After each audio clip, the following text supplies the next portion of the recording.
ఇందులో back to back Rajesh గారికి colour ఫోటోకి వచ్చింది, ఇప్పుడు వచ్చింది ఆయన అవార్డులకి కేర్ ఆఫ్ అడ్రస్గా మారుతున్నారు రాజేష్ గారు. సో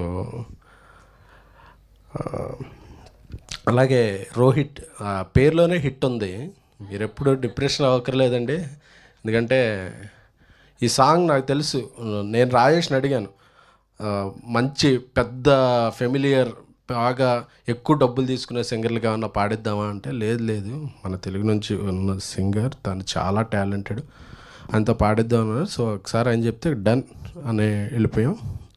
నాకు ఇంకా గుర్తుంది, సారథి స్టూడియోస్లో ఈ పాటను ఎక్కువ రీచ్ చేయాలంటే ఏం చేయాలి అనుకుని ఒక లిరికల్ వీడియో తీద్దామని చెప్పి ఫస్ట్ టైం నాకు తెలిసి లిరికల్ వీడియో 2-3 డేస్ షూట్ చేసాం.